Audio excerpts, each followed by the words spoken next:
All right, so now that you've identified a market, you found prospects, you found businesses you'd like to partner with or work with, at least potentially, it's time to start the conversation. Before we dive into this, there's a few things you need to understand. Number one, I am not going to give you the magic template. There is no magic outreach template that I can give you that will just you email it and then boom, people just want to pay you money. I might have created things like that for myself. Students have created that for themselves. But if I give you one and everyone has the same thing, it stops being useful. So I'm not going to give you word for word exactly what you should say to every person you reach out to. However, I am going to give you all of the key principles that you need to create your own. Thankfully, you can create your own, right? This is part of the process of becoming a high value person in the business world. You kind of have to build your own outreach strategy. I'm going to teach you the principles, but as you build it, it's going to help you develop the strength and flex your copywriting skills and marketing skills to the point where you will actually be able to provide results for the businesses you work with and earn all that money that you want to in the future. So I'm not going to give you a template. Another thing to keep in mind here, this is key.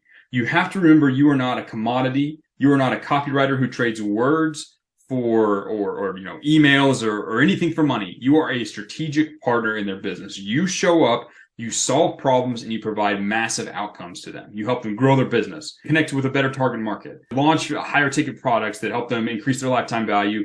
You show up and you provide massive outcomes. You're selling outcomes, not a service, right? If you sell a service, you'll be viewed as a commodity. If you sell them growth or you sell them increased revenue or you sell them a better outcome, you will be paid accordingly. So you have to keep that in mind. And the third thing is you have to realize that you have a significant value as a skilled copywriter, as a skilled digital marketer. Spoiler alert, you know way more than just copywriting now. You have a very rare skill. You have something you can help businesses, any business in the world, 10x their revenue over the course of a year or two, right?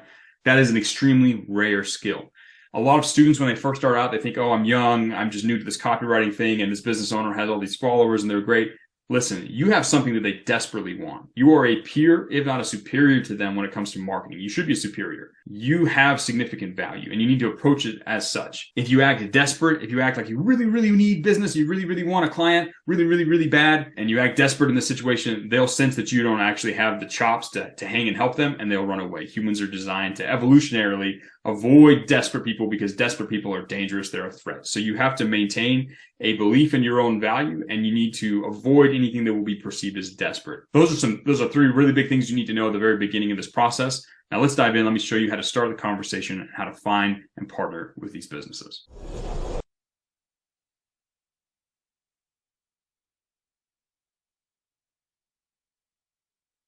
Now, there are a few things you want to have in place before you start reaching out to businesses. Once you reach out to them, once you send that first message, they will most likely search you. They're going to do a Google search. They're going to look for you online. You're going to want to have a few things in place to establish your credibility and your authority as a copywriter / digital marketer. And a few of those things are completely free, and some of them cost money. The first thing you should definitely have is a LinkedIn profile. It doesn't have to be crazy. It doesn't have to be extensive.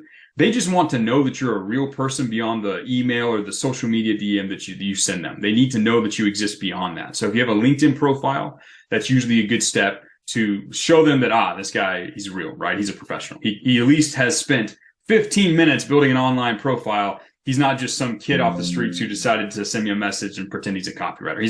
He's apparently committed to this at least 15 minutes worth. So go create a LinkedIn profile. It doesn't have to be complicated. Just put your name, have a nice professional picture of you. I'll talk more about how to present yourself as a professional in the future, but just a nice professional picture. Just say that you're a digital marketing expert or a growth consultant. Come up with a term. Don't just say copywriter. Put that as your job title. Say that you work for yourself. Say that you've been self-employed for the last 9 months. Create a LinkedIn profile, a basic profile. You'll probably also want to have an Instagram profile, a separate one for your business. Again, make it professional. Just have a nice photograph, your name, a link to either your website or your email, and a few simple posts.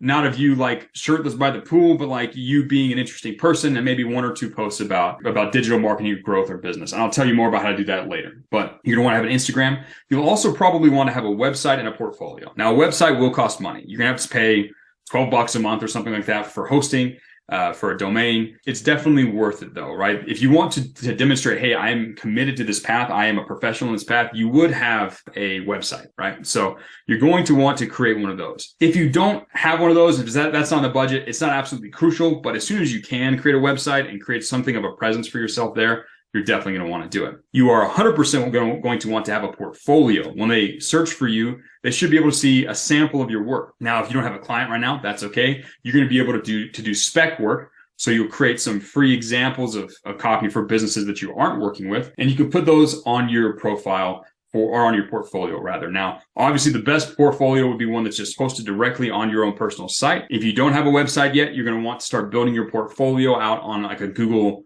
Drive folder, right? You have a folder, and then you'll have a bunch of Google Docs inside or PDFs inside with different pieces of copy that you've created. That's something you're going to want to do over time. You don't have to pause and stop and do that all right now, but you're going to want to build out a LinkedIn profile, an Instagram profile at least, and definitely, if you can, a website, and start building out your portfolio. Those are going to help you establish your perceived authority in the space, so that when they Google you or when they start interacting with you, they can think, this guy's a professional. He's actually serious about this. He's not just some kid in his mother's basement. He's actually a real guy who can help me possibly grow my business. So those are things you want to do to establish your presence online.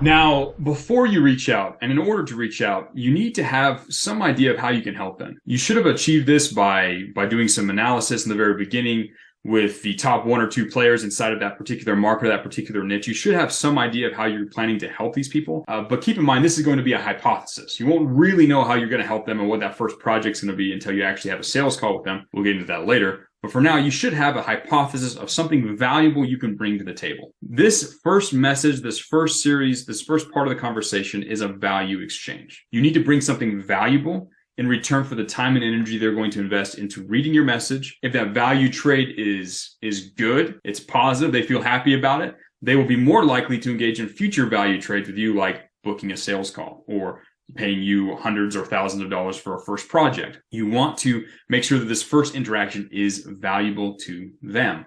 A big part of this is you need to offer them something that they want. You need to figure out what that business owner, that particular business owner wants. Go online, do some research, poke around, try and find places where that type of business owner, let's say it's an e-commerce guy or an online coach or a chiropractor, where they share their desires, their frustrations. You want to find their top 1 to 3 frustrations or their 1 to 3 top pains, and connect whatever you're talking about to them with that desire that they have. That's going to be very important. It needs to be perceived as valuable so that they will continue to engage in future value trades with you. They'll book a call. They will pay you money. They'll become your partner. All of that is built on a lot of successful value trades. And this first message is a value exchange. So make sure that you're showing up, talking about something they care about, something that is going to be helpful for them.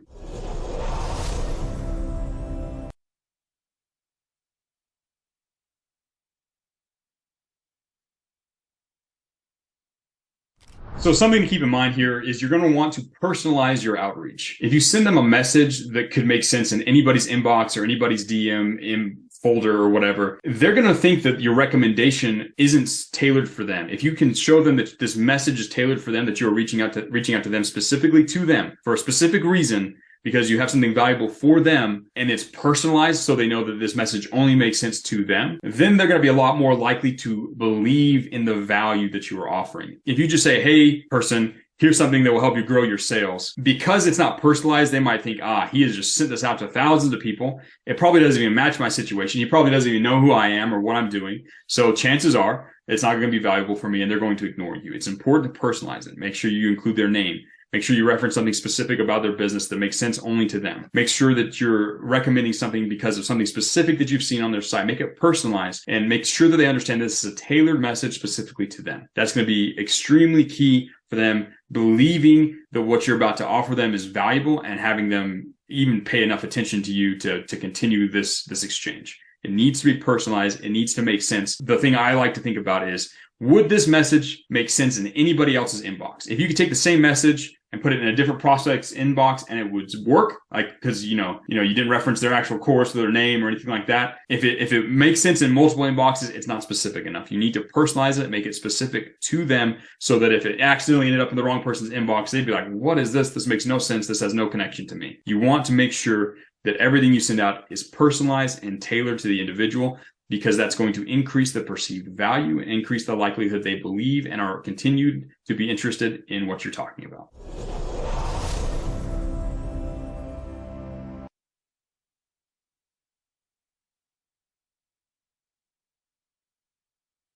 So as you reach out to these people, you're going to be offering them something that they want. Let's say, for example, you're offering to help them increase their revenue. You have to be very careful when you are having this conversation with them to not make claims that are unbelievable, right? You want to make good claims. You want to promise them their dream outcome, but you want to acknowledge the fact that you are an outsider looking in. You don't know everything about their business. You don't know everything about their situation. You're not 100% sure that the strategy you're going to recommend is going to give them the dream outcome. So you can't say, hey, use this thing to increase your revenue 10x in the next 30 days. That's nice, but it's not a believable claim. Professional copywriters make believable claims, make the best claim that you can back up with what you actually have. So you want to be careful, make sure that as you analyze your outreach messages, that you're not making claims that are unbelievable. You're making an appropriate claim for the level of knowledge that you have about their business and their situation. Also, you shouldn't be too desperate to jump into bed with them. You just met them. You think you might be able to help them achieve this, but you're not even sure if they qualify yet. So be careful making claims, be careful making promises. Don't go too far for the current level of communication. Make claims that are appropriate and make sense and are believable for this current situation, which is you're just getting to know them and see if there's a possible fit.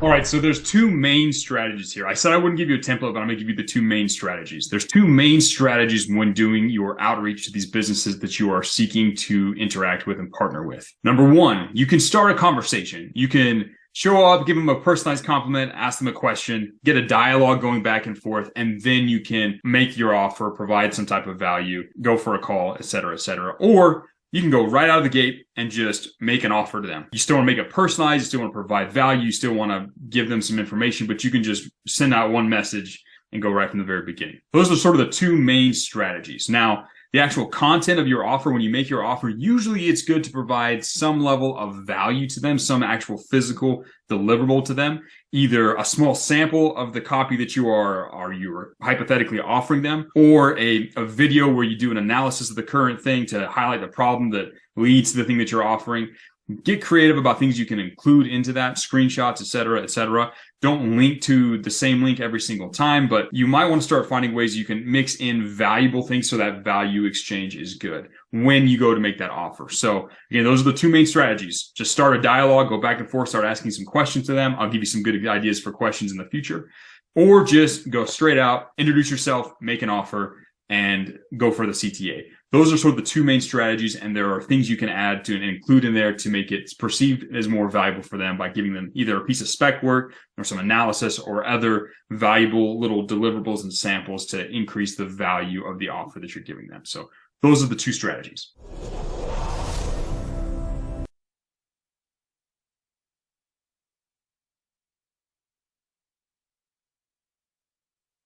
Really quickly, here's how you can know how to help a particular business, right? You should have done some analysis in the market. You should have some ideas for things that are working currently. And you should have done some research into that type of business. You should look at what coaches are expressing as their dream outcomes online, what their frustrations are with their business, et cetera, et cetera. You should know what they desire. Now, when you are thinking of things to recommend to them for your offer or things that you are going to be providing sort of spec work or free value around, that maybe you write a sample email or something for them, you need to analyze what their gap is, so what they want to achieve, and then think of the type of copy that would help them close that gap, the part of their funnel that they're missing, or a shift in their messaging. And you're going to want to create and make your offer based around the thing that's going to get them from where they are now to where they want to go. And you want to make sure that it's connected to one of their main desires that you found through research and analysis. And you want to then make sure that the vehicle you choose for your spec work or for your idea for how to help them is the thing that's going to actually take them from where they are to where they want to go. Instead of just looking at a business and offering everybody the same services like a low value copywriter would, you're going to want to make sure that you're offering something that is directly connected to their current desires to help them get what they currently want. It's extremely key. If you make sure you've done the research, you've done the analysis, you've looked at their business, you've taken 5 minutes to analyze their current systems to give them a good recommendation, your hypothesis is good, you're going to have a much higher likelihood of making something valuable for them that's going to make them want to book a call with you,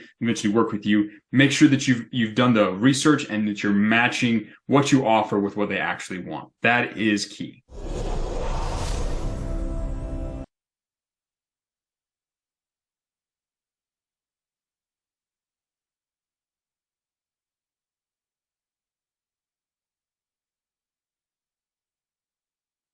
Okay, so you're going to be sending these messages, and the thing you want them to do as a result, right? You're going to send them a message, you're going to start the conversation. You're going to want to get them on a sales call, a Zoom call where you can talk to them, where you can get to know their current situation and actually close them on a small project or retainer. That's your main objective for these outreach messages, right? So your CTA, your call to action at the end of your email should eventually lead to, okay, let's book a call. Right. And you're going to want to have that as the eventual objective of these messages. Right now, it might not all happen in one message. It might happen over multiple messages, but you want to be driving them towards booking a call where you can get to know them better, get to know their situation, get to know their goals, and then pick the appropriate full scale project that you're going to offer them. Perhaps you're going to give them an initial hypothetical offer based on what you can tell from the outside. But that sales call is where you understand their context, you understand their goals, and you know whether or not this project is going to be a good fit for them. That's going to be your CTA. That's your objective for the outreach messages.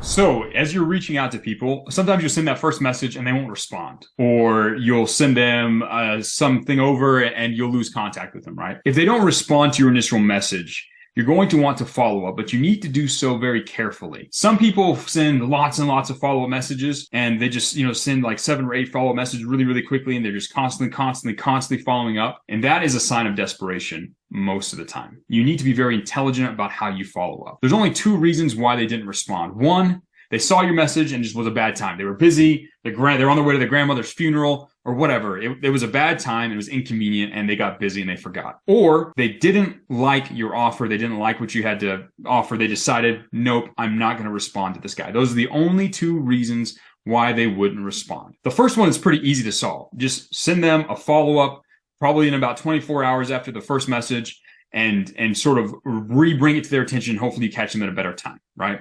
That's really good. You can also maybe ask them a follow-up question or tease something, some additional idea that you have for them, some additional value. That can kind of solve the second one, but you want to make sure that that first follow-up happens about 24 hours after the initial message if they don't respond. And it's something that just sort of brings the attention, it reopens the curiosity, reopens the desire at a later time. Now that last one, if they don't like you, they're probably not going to like you, right? Like it's kind of hard to really fix that. You can kind of reverse that if you tease more value or you re-hit the curiosity that you used in your outreach message. But one of the final things you can do here in order to maintain the power dynamic that you want and also to maybe get them to want what you offer again is to do what's called the walk away follow-up, where you say, hey, looks like this isn't a priority for you. That's okay. If it ever is, let me know. I'm really busy, got a lot of other things going. See you, bye. Right? That's roughly how the follow that message goes. So you're saying, hey, you wanted this thing. It's not going to be available for you anymore because I'm leaving with it, right? Taking something away from people, the fear of loss is probably one of the greatest things to trigger desire for people. So that's really the only 2 follow-ups I recommend you do. So you send that first follow-up with them in about 24 hours, and then you do the breakup follow-up or the walk-away follow-up 3 to 7 days later, right? Then you can save that prospect, and maybe you reach out to them in 2 to 3 months with another offer, but you don't just send a bunch of automated follow-ups right there at the very, very beginning, right? Because that makes you look terribly, terribly desperate. You also need to make sure that your follow-ups are valuable and personalized. If it's just a copy and paste canned message and it makes them think that they're in an automated outreach sequence, they are going to say, he's pitching really, really hard for me. You're not going to come off as that strategic part, or you're going to come off as a low rate, low value salesman who's cold emailing, spamming people, right? Make sure they're personalized, make sure they're valuable, keep it short, keep it effective. Don't be desperate. Trigger and show your value by following up like a professional, and then save them for later. And you can reach out to them in 2 or 3 months later with a different offer, different idea if they still don't respond. That's how you do follow-ups like a G.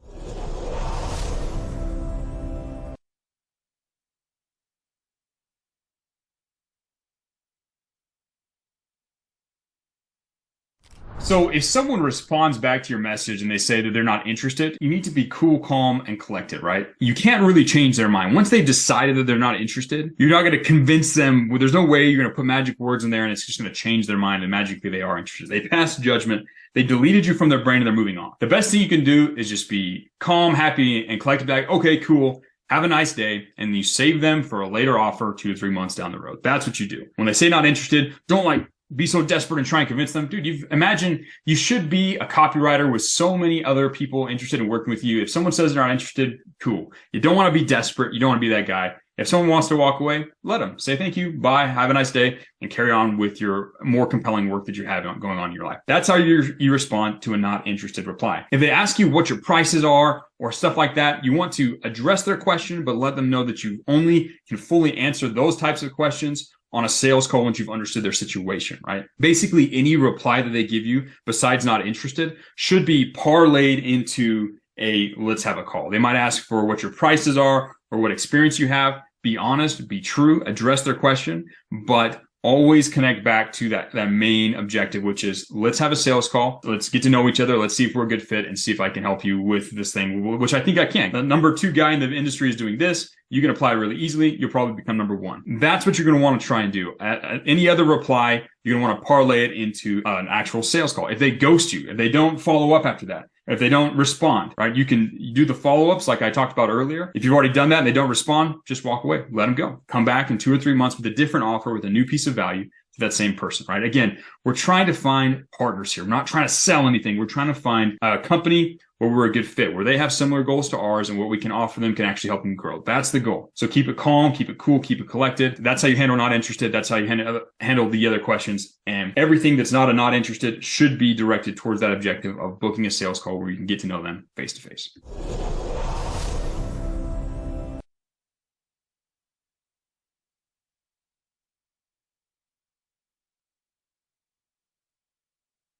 When it comes to outreach, when it comes to finding businesses to partner with, quality is way more important than quantity. He who impacts the reader the most wins. He who impacts the prospect the most wins. You're not going to be blasting out thousands of cold emails. Scale isn't the answer. You want to send highly targeted outreach to specific prospects that have a good fit. They have the ingredients for success and can potentially be a good fit to as a partner business that you can use to earn $10,000, $100,000 a month. That's your goal here. You need to maintain your status, your authority. You need to remember that you're in demand. You need to avoid being desperate, and you need to only send out targeted outreach. Again, if you send out a whole bunch of outreach to a bunch of people and it's low impact, you're going to be perceived as a low value guy. You want to send out a small amount of outreach that is to targeted businesses for a specific reason, because that's what allows you to maintain status. That's what a multimillionaire copywriter does. He doesn't just blast out a bunch of messages.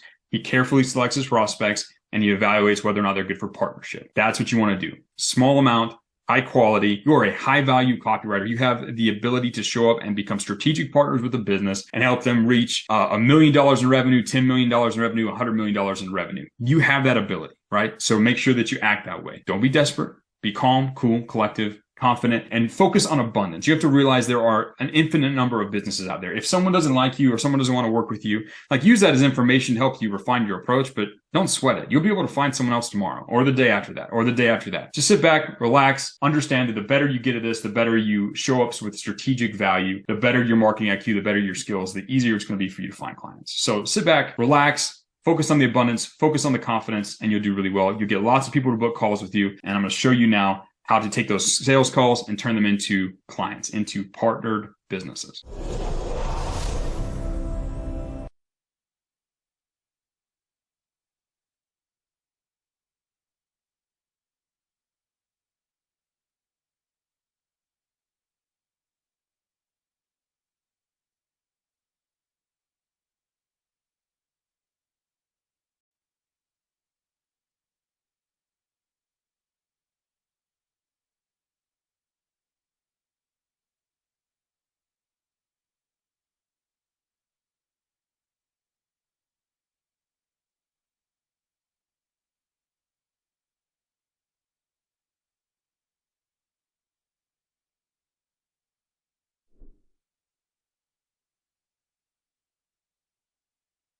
All right, so let's talk about sales calls. Once you've had that message, you send it out to them, they decided they want to talk with you. The whole point of the sales call is for you to get to know each other, you to get to know their situation, understand their goals, understand their desires, understand their current approach to solving those problems, and identify the correct steps forward they need to take to reach their goals, right? That's the whole point. And then from there, you position yourself as the guy who can help them achieve that, and you give them a plan for how to do that. That's what you're trying to do on a sales call. You're not trying to go in there and just like pitch a preconceived idea. You need to show up. You need to be calm, cool, collected. You need to establish a relationship with them, and you need to identify the path forward. You need to help them find the way to achieve their goals and position yourself as the person to help them do that through a very specific and defined plan. If you're able to do that, they'll buy. If you go in there and you try and sell to them and try and pitch really hard some idea that you've had, it's not going to create the right dynamic. Again, we're trying to become partners with these businesses. We're trying to show up as a strategic partner. So you're going to show up, you're going to ask strategic questions, you're going to provide strategic recommendations, and then you're going to recommend a specific course of action. You're going to land a discovery project. From then, you're going to grow and continue. After you've done that project, you do another and another, and you continue to work with these businesses. And that's how you become partners with them. That is the objective of a sales call.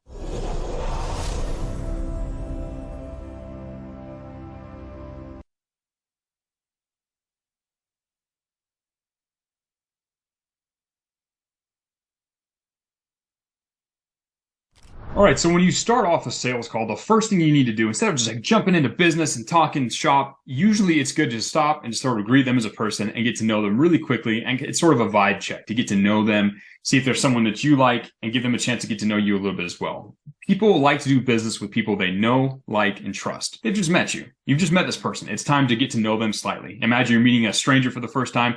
You're going to ask them a few questions. They're going to ask you a few questions. You're going to get to know each other. You're going to build some common ground. And then you're going to move on to the purpose of the conversation. You're going to go start talking business at that point. At the very beginning, you want to get a vibe check. Now, if you do the call and you feel like they're a kind of a shady individual and you should do business with them, in the call, I've done that. At the very beginning, I've had a call with someone. I'm like, dude, this is not someone I want to work with. Hey, man, it's been great to meet you. Something came up. Talk with you later. Leave the call. Never talk to them again. But most of the time, you get to know them. They get to sense that you're a professional. You get to sense that they're a professional. You have then the foundation you need, and then start asking questions, because you're going to ask them some personal questions. You start asking them things like how much money they're making in a month. Usually, you only answer that kind of stuff once there's a little bit of a rapport that's been built. So the very beginning of a sales call, you build some rapport. You get to know them. You get to like them. So then you can then trust them and they can trust you. This is one of the reasons why doing a Zoom call is so important. You want to see their face. You want to talk face to face, because if you start a relationship, this is what you're doing with a sales call. You're starting a relationship with a partner business potentially. It's a lot more likely to build a strong relationship if you've actually spoken face to face. You've got the nonverbal, the body language cues, all that sort of stuff. So the very beginning of a sales call is about building and establishing rapport. They can then trust you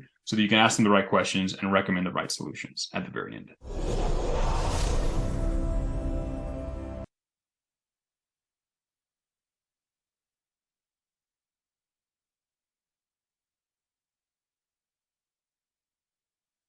Before we dive into the rest of the stuff about sales calls, you need to understand a few of the little trimmings or the trappings that go around the sales call that are going to be very important for how they perceive you. Something that's going to be very important is your body language. You want to show up in front of this call with good posture, right? Upright spine. Kind of imagine that there's a string pulling the back of your head up like that. You want to show up like someone who's sitting up. You don't want to slunch over and slump and be super like relaxed, or I mean, not necessarily relaxed, but you don't want to be lazy, right?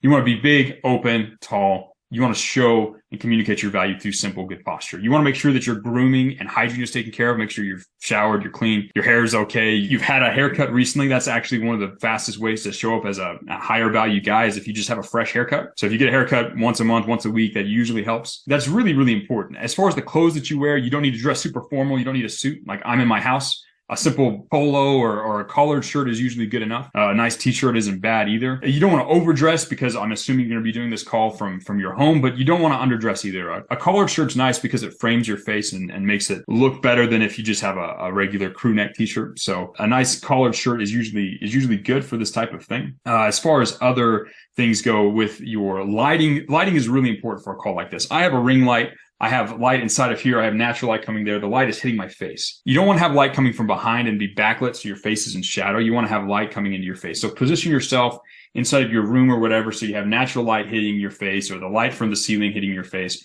Or if you need to, get a ring light so that you can balance out so there's no shadows on your face. You want to be lit from the front. You want to be well lit. You don't want to be like in a dark, dingy dungeon. You want to be someone who lives in a nice, happy, bright place, right? You want to make sure your backdrop is okay. Now, I've got this weird, tapestry thing going on. I've got a Genghis Khan statue. I'm a little different than most. You don't have to go to this extreme, but just make sure that it's nice behind you, right? Don't have it. There was a student I remember once in the very beginning who, like, the backdrop was like the family closet that had all the games on like a shelf. It didn't really signal value. You don't have to have a fancy background, but you need to make sure your background's clean, clear, and professional. These are just a few little trappings that are going to communicate value. Make sure your voice is clear.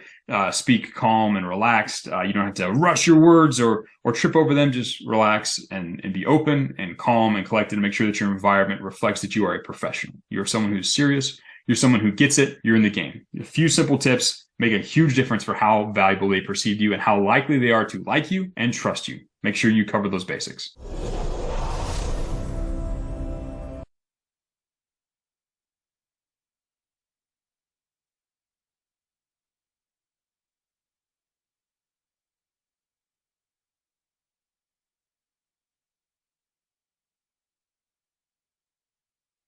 So I want you to approach these sales calls with what I call the doctor frame. Now, when a doctor has a patient, someone walks through the door, they do two things. First, they diagnose what's going wrong with the patient, and then they prescribe a solution, right? The doctor comes in, they'll check, they'll analyze a few things about the person's body, maybe run a few tests, blah, blah, blah. Oh, it looks like you have this condition. Let me recommend this medication or this procedure or this remedy or whatever. That's how doctors approach their situations. Someone doesn't just walk through the door and they're like, chemotherapy, without even getting to know them or talk to them, right? As a copywriter, as someone who's going to show up as a strategic partner in their business, you need to understand their situation. You need to understand what they're going through, understand their goals, understand what they've attempted, identify the actual problem, the actual thing that's keeping them from getting where they want to go, and then make a recommendation or prescription. You need to have both diagnosis and prescription. They say prescription without diagnosis is malpractice. The same thing is true with copywriters. And the business owner will know this, right? If you show up and you just start pitching them something that you haven't necessarily qualified them for, then they're going to know that it's probably not going to work for them, because that's how solutions work. I'm going to be showing you a series of questions or types of questions you can ask to understand their situation, understand their problems, and then find out what the solution is. And they're called the SPIN questions, or situation, problem, implications, and the needs payoff. And I'm going to give you a video over on each of these and how to ask them and why they're important.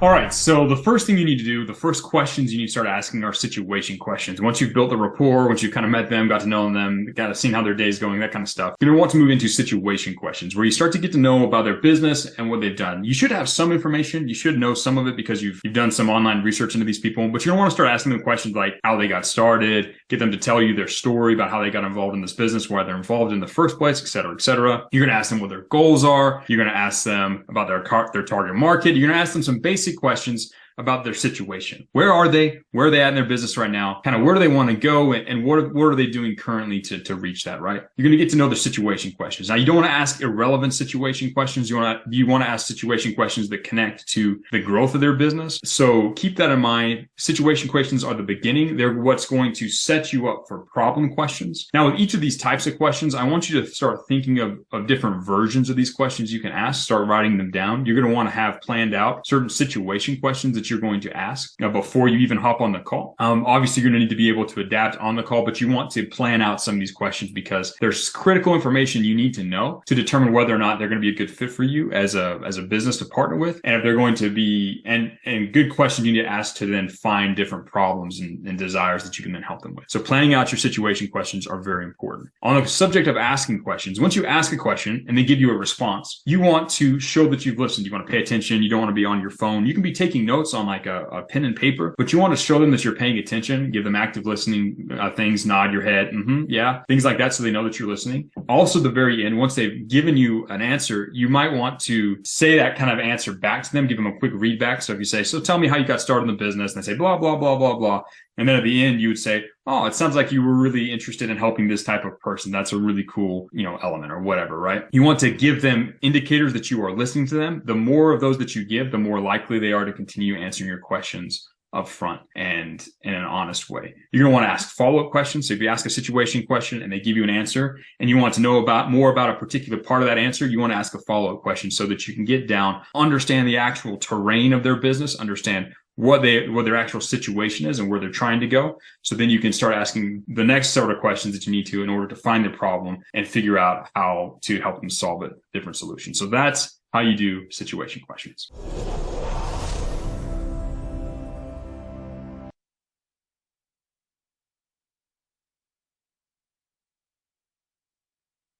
All right, so once you've asked your situation questions, now it's time to move on to the problem questions. That's the P in SPIN. Right? Situation questions, now problem questions. Problem questions, you don't have to ask a lot of them. You've seen a few of them. Once you've asked your situation questions, you should have identified gaps. You know where they are now, and you know where they want to go. Now the question is, why aren't you there? You need to try and find the problem, the thing, the roadblock that is keeping them from reaching their dream state. You don't have to ask a lot of problem questions. You can just say, hey, what's keeping you from reaching this goal? What's keeping you from hitting this? What mistakes are you making that you'd like to fix? What things have you tried that aren't quite working? Asking questions like this are going to reveal the problem, reveal the limitation, the thing that they can't currently solve by themselves, that you are then going to be able to turn around and help them solve, right? So let's say, for example, they're trying to reach a certain revenue target, but they haven't been able to. And they say, well, I think the problem is I can't get my current customers to buy more of my products. I can't get them to buy this high ticket coaching program. For some reason, it's not working, blah, blah, blah. You've identified, okay, the problem in their business, thing that's keeping them from getting to their goal is that not enough people are wanting to purchase this specific product on their value ladder. Cool. Once you have the problem, then you can move on to the implication questions and the needs payoff questions, which I'm going to explain in another video. Those questions are really cool because they set it up to where it's really easy for you to then present them a project and pitch them on your services as a strategic partner in their business.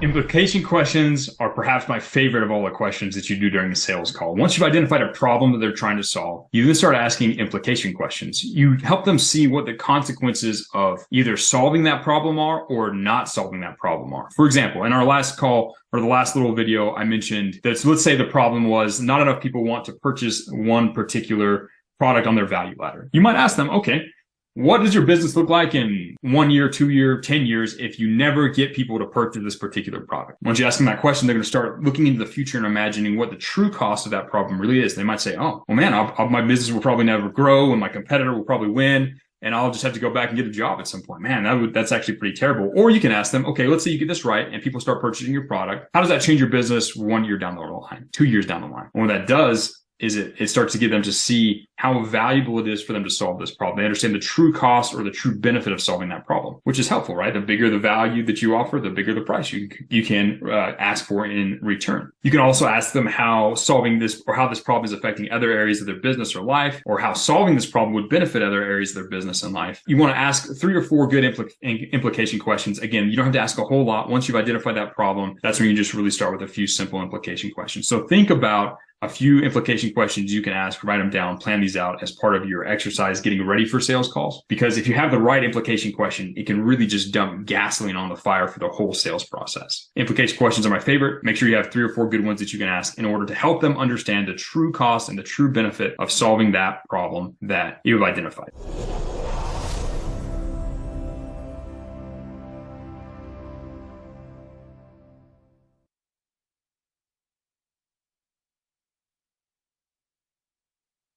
Now we come to the crucial question, the needs payoff question. So this is the last part of the spin questions. You've understand their situation. You found a problem. You've helped them see the implications or why this problem is an important one to solve. Now, the needs payoff question is what sets you up for pitching your project or pitching your discovery project with the customer, with your partner business. This is where you ask them what the payoff is going to be if that problem is solved. So let's use our example. So, let's say, the problem was that they're not selling enough of a particular product. The implication is that that's going to be a crucial part for them establishing profitability and winning in the marketplace. For your needs payoff question, you really only need to ask one. You need to basically ask them, so if you're able to solve this problem and get more people to purchase your product, how much more revenue is that going to bring your business, or how valuable is that going to be to your business today or over the next year or over the next 3 years? What that's going to do is it's going to give them a dollar value of how much value this problem is. Usually they're going to be like, oh, this is worth like $3 million or $100,000 or just $10,000 this week. The number is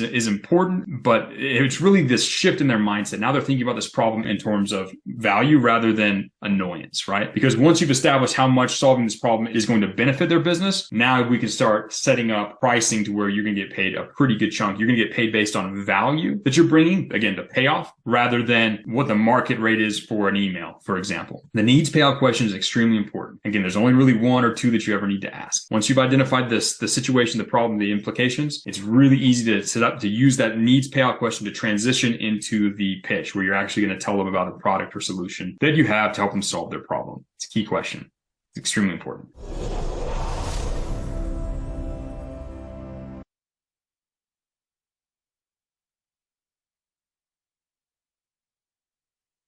All right, so once you've done a needs payout question and we've determined how valuable it is to solve this problem, now we're going to switch over and lay out our discovery project. So you've identified their situation, you've identified their goals, and you've identified what's keeping them from getting to their goals. What I like to do at this stage is say, okay, and I give them a summary back of everything we've talked about. Okay, so, you've told me about how you started your business, about how you run, this is your goal, about how this is your problem, and this is why it's important to solve this problem. Here's what I recommend. Again, you're coming from the perspective of the consultant, the strategic partner in their business. You say, here's what I recommend. And you're going to lay out all the things they need to do from now until reaching that goal. What are all the different shifts, the changes to their funnel, the rewording their sales page, et cetera, et cetera. You're going to determine based on what their problem is and based on what their goals are. You're going to tell them, here's what I suggest we do. We're going to want to do this, this, this, this, and this. And then you say, but instead of just jumping into that right now and having you pay me a giant retainer or pay me thousands and thousands of dollars right now, here's what I recommend we do instead. Let's do a small chunk of it and do a discovery project. Now, the point of a discovery project is to establish a benchmark for future business. I do this project. We're going to do the first little step of this. We're going to rewrite this one little email sequence, for example, driving people to purchase this product. Now, we're going to keep this short. It's only going to be 3 or 4 emails. Instead of you charging you thousands of dollars for a full retainer or whatever, let's start with this project. That way, I can get to know what it's like working for you. You can get to know what it's like working for me. And if we like how it is and we can iron out all the kinks there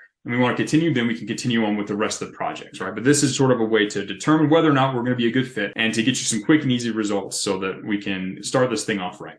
There's a couple cool things that happen here. When you switch their expectations, you say, hey, instead of charging you $10,000 for a full funnel build out, we're going to do this tiny little discovery project for $850, for example. You've now price anchored it to where they feel like they're getting, they're not having to pay as much as they thought they did. When they got on the call with you, they expected you to pitch them like a $5,000 retainer, maybe, right? If you show up and you say, no, before we do that, before I allow myself to, jump into bed with you and do this big deal with you, I need to evaluate you first with a discovery project. You reverse expectations and you increase your own personal value. The other cool thing is the discovery project is a great opportunity for you to get it right from the very beginning. If you knock it out of the park with a discovery project and over deliver, their trust in you and your ability to get them the results they want skyrocket. So then when you turn around to partner with them, you're going to be able to get better prices for your services. You're going to get better commissions for your revenue, et cetera, et cetera. That is how you introduce the discovery project. That is the way you do it. Discovery projects are, generally speaking, the way to go. It gives you the ability to have a higher authority. And it also makes it easier to close, and your closing percentage is going to go way down. You want to price your discovery project in a way that it makes a lot of sense. Like they're going to get $10,000 in benefit, and they're only going to pay you less than $1,000 in benefit. That's kind of how you want to approach it. You want to keep the scope small. You want to do a small amount of work. You don't want to do an entire funnel rebuild or anything like that. You want to do just a small piece so that you can evaluate each other and get to know each other. That's what you recommend. So after you've done the questions, you move into that discovery project. You lay out the whole path, and you say, no. We're going to start with just a small project to get to know each other before we move on to the big stuff. And they're going to ask you how much you're going to charge. I'll tell you how to do pricing in the next video.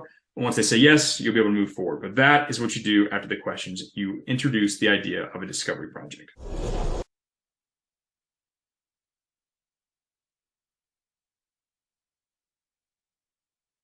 I refuse to give you guys a giant pricing table where I say, charge this amount for this type of project and charge this amount for this email. Like that is one of the fastest ways to become a commodity. In this world, I want you to show up as a strategic partner so you can get paid in proportion to the value you provide rather than the market rate for the number of words that you put on a piece of paper. You don't want to be paid for the time that you produce or even the deliverables you produce. You want to be paid in relation to the value you provide. If you help a business make $100,000, you want to make $10,000. If you help a business make $1 million, you want to make $100,000. You want to make sure that that's how you estimate your prices. For your discovery project, you're going to want to do some quick math. The needs payout question should have given you a pretty good answer to this, but you want to identify, okay, if when we do this project, how much value is this going to bring the business? Once you have that idea, you're going to price a percentage of that. Usually like 10% is probably pretty good. Let's say you're going to help them rewrite their email sequences, and it's going to help them probably increase their their revenue by $10,000. You're going to want your discovery project to be priced around at least $1,000. You're going to get paid about 10% for the value that you provide them. Obviously, they deserve the lion's share of that because they have the product, they have the customers, they have all that stuff, but you're the guy who facilitates it. So roughly 10% is probably what you want to do. When in doubt, just simply find an estimate of how much they're going to be making if they sell 2 or 3 or 4 more products and price based off that, if it's a small list. If it's a giant list,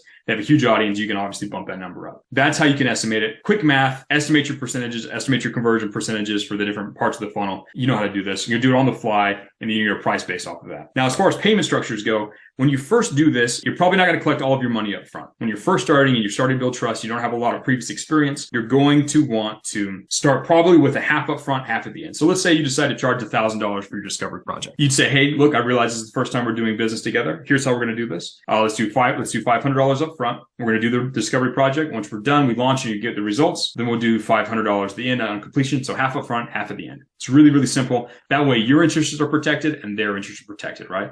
You should always be ready to refund the money. Let's say you do it and they don't like it. You always want to make sure that you are able to give them a guarantee and say, hey, I'll refund it if you don't like it, because you want to make sure that there's less risk for them. So the half up front, half at the end is usually ideal for the first part, because that way they still are going to take you seriously because they've given you money. But you're also not asking for all of it up front, and it makes it a little less risky for them. Again, we're trying to find a mutually beneficial value exchange. If you're very, very new, you might end up doing 100% at the very end. So you say, I'll do it for free. Once we launch it, you get the results, and then you pay me as a result. It's sort of a performance-based, all at the end approach. That's an effective way to do it. In the future, you might do projects based completely on commission. You might do it where there's a small upfront fee and then you're paid commission based on how much revenue you bring in. Or you might just get a monthly retainer for doing some basic services like maintaining their email list or something like that. How you structure this depends a lot on the risk and the type of project, but usually the beginning, half upfront, half at the end, and do it all based on the amount of value that you are guessing or you are expecting to bring to them. That's how you structure your pricing. That's how you pitch your prices for the discovery call.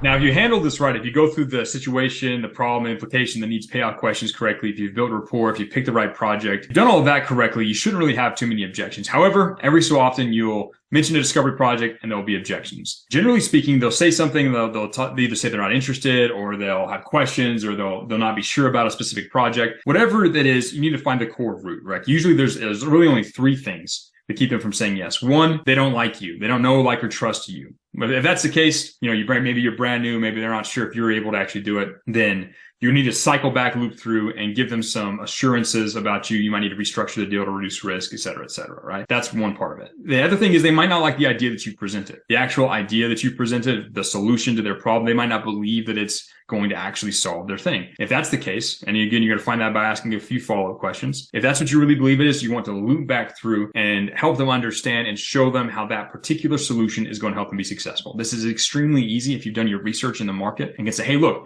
this guy, that guy, these other people, everyone that's at the top 1 to 3 in this market are doing this. So if we implement this, it's going to be successful. We can sort of borrow that authority from them. And the other reason that they might say no is they might not have any money. If they don't have any money and they're not actually qualified, then you need to just leave them, right? If they can't pay you for what you're worth, or they've lied about something about their situation, then you probably should back out of the deal at that point. Those are really the only 3 reasons why they'll say they're not interested or why they don't want to do it at this stage. You loop through, you figure them out. If you're able to address it, you might have to shift your deal a little bit, might have to shift the project that you're offering, or shift the payment structure in order to mitigate risk for them or for yourself. Then do so. But that's how you handle objections. There shouldn't be too many if you've gone through the process of asking the right questions and pitching the discovery project in the way I've explained.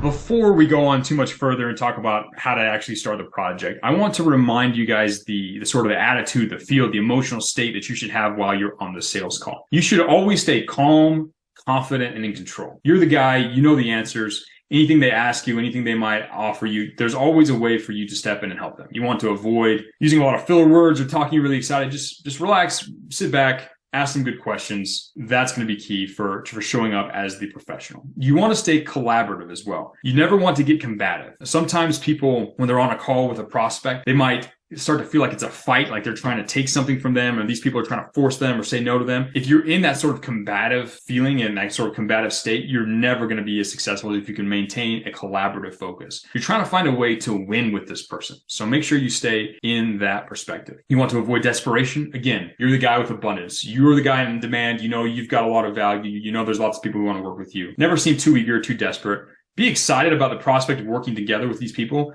but never make it to the point where it's like, this guy really, really needs my business because he's never had any experience in his entire life, or he's super desperate to make money from me. He needs my money. Why is that? You want to make sure you're cool, calm, collected, in control, feeling of abundance, collaborative. You're finding a way to solve their problems. You're the expert. You know what you're doing. You're professional. It's extremely important that you get yourself into that state. Before the call starts, you probably should pause and just relax into it. Breathe. Remember, remind yourself that you're a professional. Remind yourself of all the skills that you have. Keep that in your mind as you sit down and have this call with your client. Because if you can stay in that emotional state, they will be able to feel it. If you believe in yourself, they will believe in you. So you've got to maintain a nice, calm, collected emotion state. It'll get easier the more sales calls that you do. In the meantime, you can just tap into that emotion from the very beginning, and it'll increase your ability to land good deals with good companies.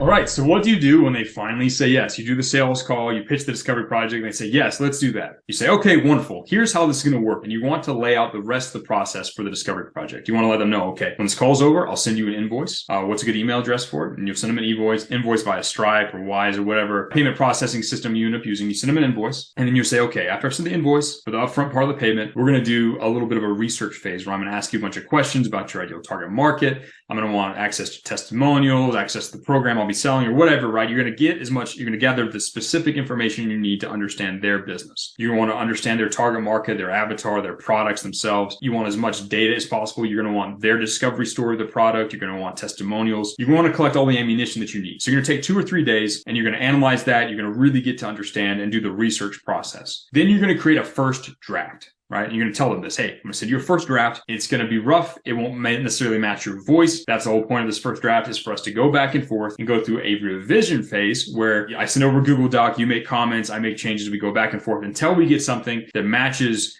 your voice and the goals of the thing. Now, this is really important. You want to manage the expectation here so that they know that there's going to be a revision phase. That's part of the purpose of a discovery project. Because if you just say, hey, I'll write some copy and first time out, it'll match your voice, it'll be something you like, and it's 100% going to work, it's a really difficult thing to actually make happen. It's better to say, hey, we're going to have a process here where we're going to go back and forth and fine tune the message so we make sure that it matches your desires, your goals, and your audience and your brand. Once the revision process is done, then you're going to do the launch. That's when they're going to either have their team put it on their email list or on their website, or you'll go in there and do that depending on what you guys negotiate. They're going to launch the project and it's going to get results. After the launch, you're going to want to have a review call. So that might be a week or 2 after you start the whole thing. You're going to want to book a call on their calendar where you review the project, review how it went, and review the results that you got. And that's generally when you're going to send that second invoice. And also, that's when you're going to pitch them on the next bigger and better project. So that's how you're going to run the discovery project. Once they say yes, you're going to go through a research phase, a first draft phase, a revision phase, and then a launch phase. And then you're going to want to have a review. You want to make sure that you book a call on their calendar to review the success of it. So then you can either change your discovery project and make sure that it gets them the results that they want. Or if it went really well and they loved it, you can collect a testimonial and then move on to the next bigger and better project. The next step on that giant plan that you laid out during your original sales call.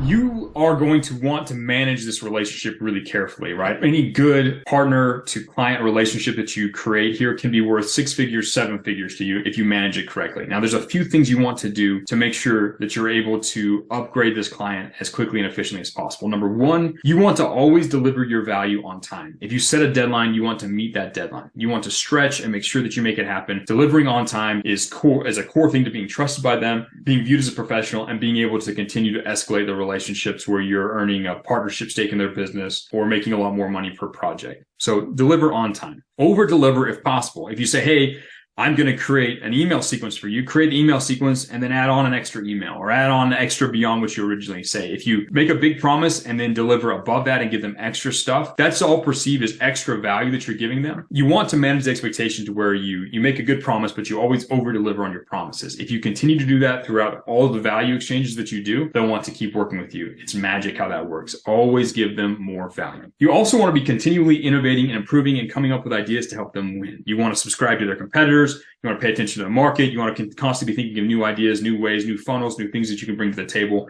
The more new value you can bring on a strategic level to them, the more they're going to start to view you as a strategic partner, and the more they're going to want to continue to pay you. Those are some of the things you can do to maximize this relationship so that you can pitch bigger and better projects, bigger and better retainers, bigger and better things where you can actually earn a strategic partnership in their business, and you can get the most out of working with this particular person. Again, it's an asset. You want to manage that asset and protect that asset. That relationship is the asset. And these are things you need to do in order to maximize it to where you get the most amount of value possible by giving the most amount of value possible.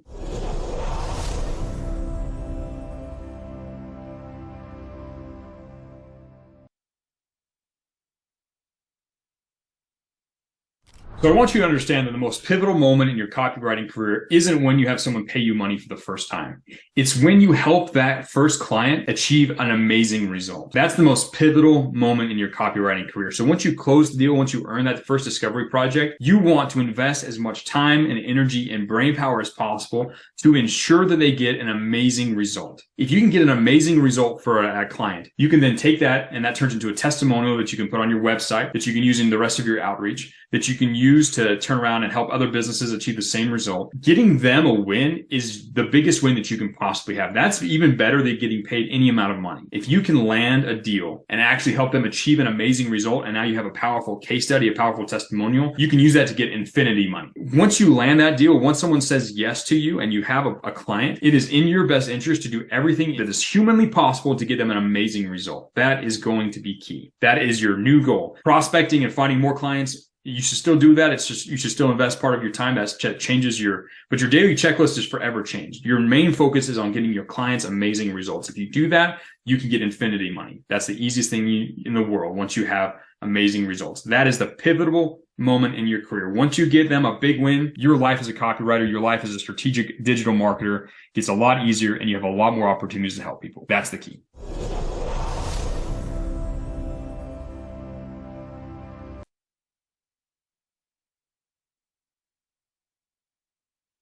All right. So now you know how to go out and find businesses to partner with. You know how to have the conversation. You know how to do all of this. Your life is about to change. You're going from learning now and you're going to start doing. Now, here's the path I recommend. Here's what I recommend you do in order to get and develop your skills as quickly as possible and start earning money as quickly as possible. I'm going to recommend that you actually start taking it kind of slow. You're going to start by finding one prospect, one business you think you want to work with. And you're going to sit there and you're going to analyze their business and you're going to figure out what they need to achieve their goals based on what you can tell from the outside. Again, it's all hypothesis. Then you're going to take some time and I want you to actually create the copy that is going to give them that result. So if you think, it's going to be a rewrite of their sales page, I want you to actually sit down and work on creating that stuff. Now, as you do this, as you go through this analysis phase and as you go through actually creating this free value or this actual spec work, you're going to run into problems. You're going to start trying to write something and realize you don't know exactly how to do that, or you're going to run into questions, or you're going to realize that your outreach isn't that great, or you're going to start realizing you've got all these questions. When you have questions, go back into the bootcamp material, go watch the lessons that are appropriate, ask questions inside the chats.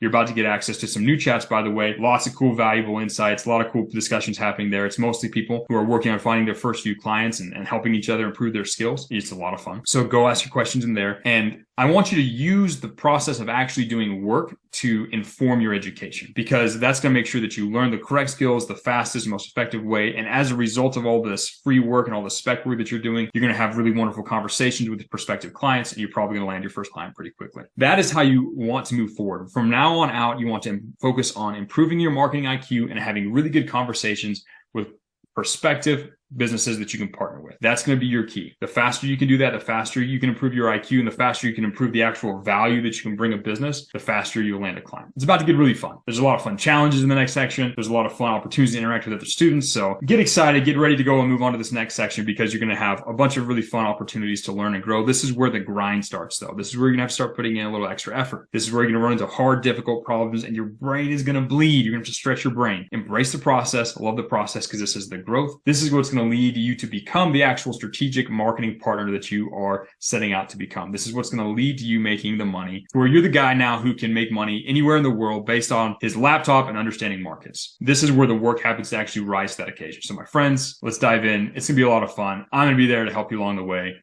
It's time to go out there and it's time to get it.